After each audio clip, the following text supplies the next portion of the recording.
What's up, buddies? And buddy girls,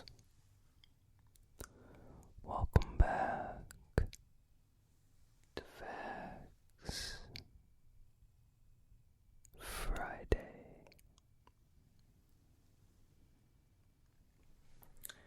Today I'm going to be talking about the Stone Age.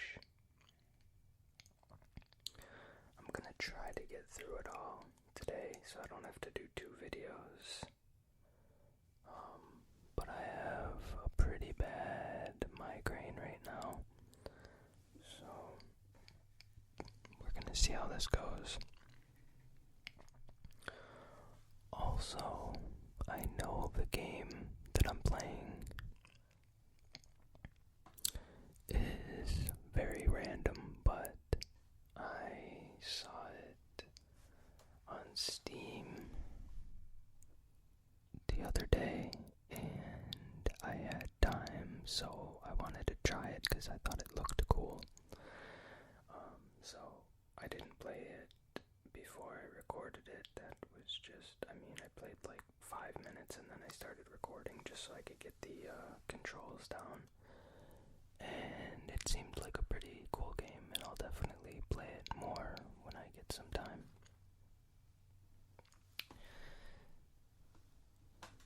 From the dawn of our species to the present day, stone-made artifacts are the dominant form of material remains that have survived to today. Concerning human technology, the term Stone Age was coined in the late 19th century CE by the Danish scholar Christian J. Thomsen, who came up with a framework for the study of the human past, known as the 3-age system.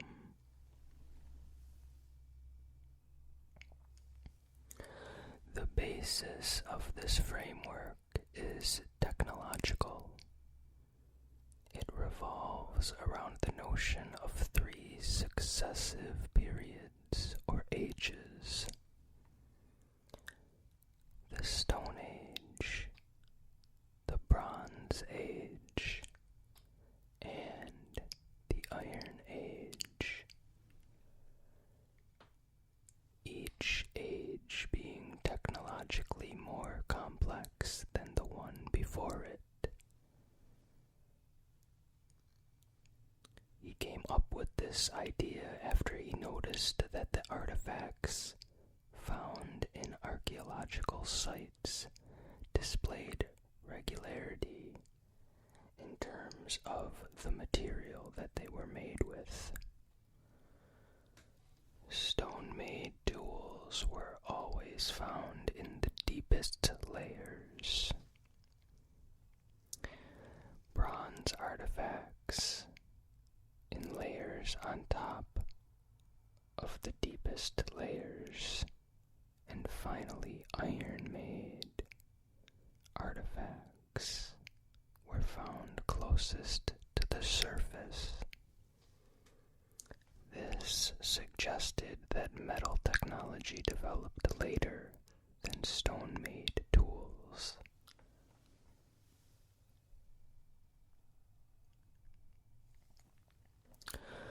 This 3-age system has received some criticism.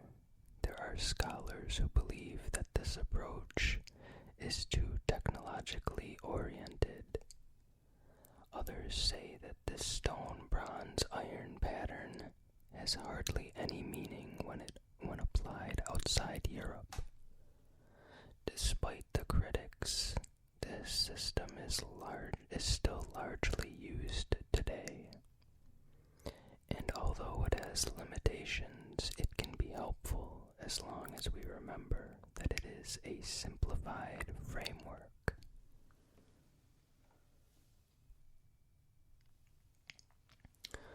Chronology of the Stone Age. The Stone Age begins with the first production of stone implements and ends with first use of bronze. Since the chronological limits of the Stone Age are based on technological development rather than actual date ranges, its length varies in different areas of the world. The earliest global date for the beginning of the Stone Age is 2.5 million years ago in Africa, and the earliest end date is about 3300 BCE, which is the beginning of Bronze Age in the Near East.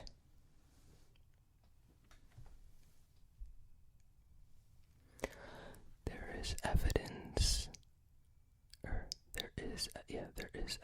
suggesting that the 2.5 million year limit for stone tool manufacture might be pushed further back.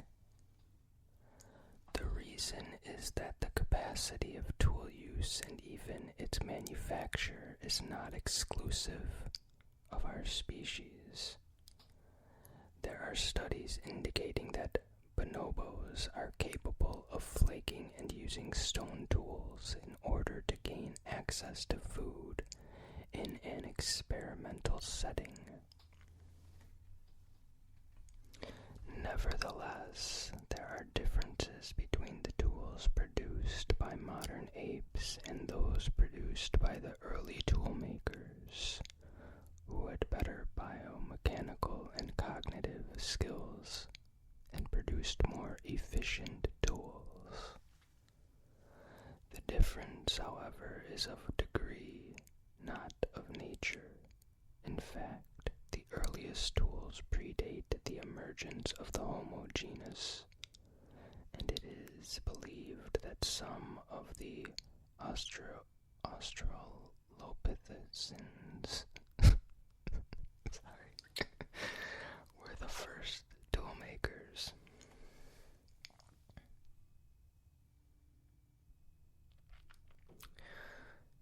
If I butcher any words, I'm sorry. I really don't care tonight. Like I said, this migraine is not fun.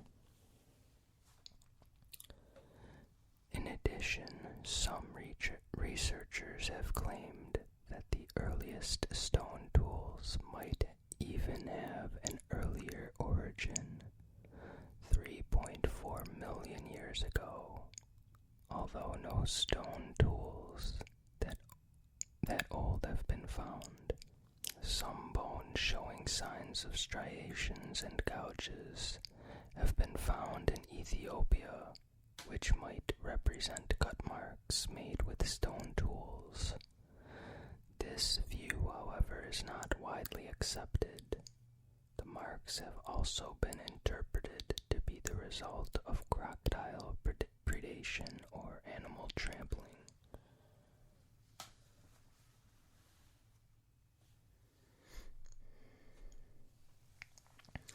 The Stone Age is also divided into three different periods. The Paleolithic or Old Stone Age, from the first production of stone artifacts about 2.5 million years ago, to the end of the last ice age about 9600 BCE. This is the longest Stone Age period.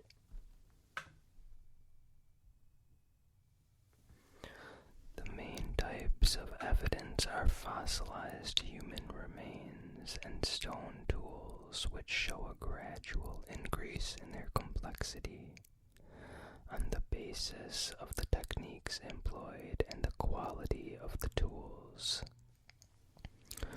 There are several stone industries, sometimes referred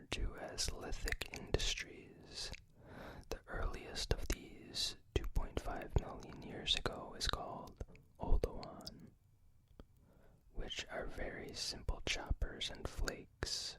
About 1.7 million years ago, we find another type of lithic industry called Aculean,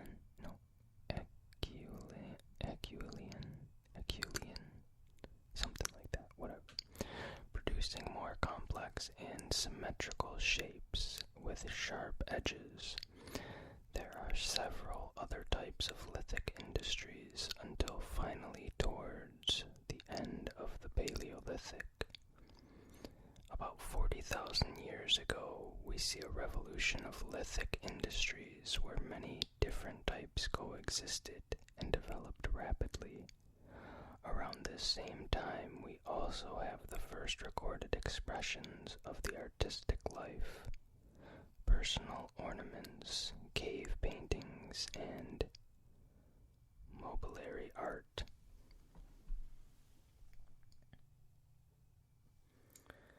I might just do these 3 periods and then end the video and continue it Monday or maybe tomorrow because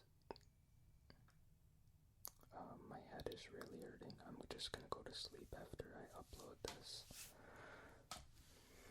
The second period, Mesolithic or Middle Stone Age. The last cold snap, which marks the end of Ice Age.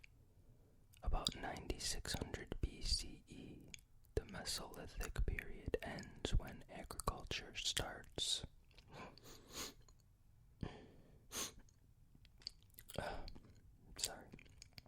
This is the time of the late hunter-gatherers. Because agriculture developed at different times in different regions of the world, there is no single date for the end of the Mesolithic period. Even within a specific region, agriculture developed during different times. For example, agriculture first developed in Southeast Europe about 7000 BCE, in Central Europe about 5500 BCE, and Northern Europe about 4000 BCE.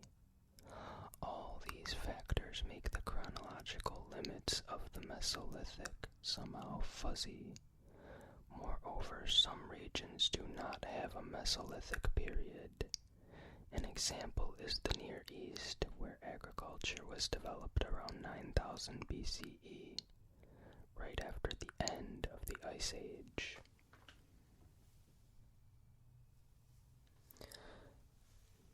During the Mesolithic period, important large-scale changes took place on our planet.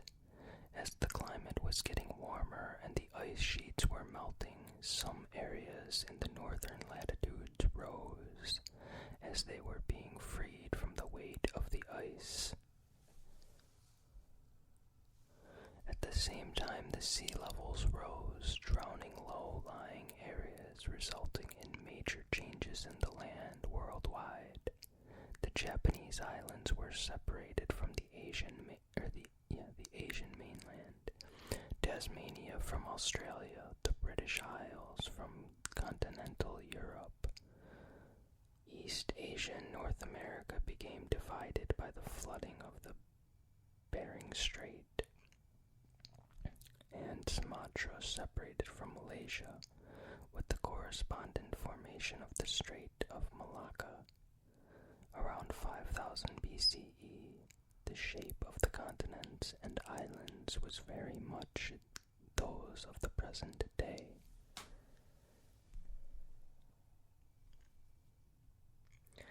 And the third period, Neolithic or New Stone Age, begins with the introduction of farming, dating variously from 9000 BCE in the Near East, 7000 BCE in Southeast Europe, 6000 BCE in East Asia, and even later in other regions. This is the time when cereal cultivation and animal domestication was introduced in order to reflect the deep impact that agriculture had over the human population. An Australian archaeologist named Gordon Child popularized the term Neolithic Revolution in the 1940s. Today, it is believed that the impact of agricultural innovation was exaggerated in the past. The development of Neolithic culture appears to have been more gradual rather than a sudden change. Agriculture brought major changes in the way human society is organized and how it uses the earth, including forest clearance, root crops, and cereal cultivation that can be stored for long periods of time, along with the development of new technologies for farming and herding, such as plows, irrigation systems, etc. More intensive agriculture implies more food available for more people, more villages, and a movement towards a more complex social and political organization. As the population density of the villages increases, they gradually evolve into towns and finally into cities. Towards the end of the Neolithic era, copper is introduced, which marks a transition period to the Bronze Age, sometimes referred to as Chalcolithic or Neolithic era.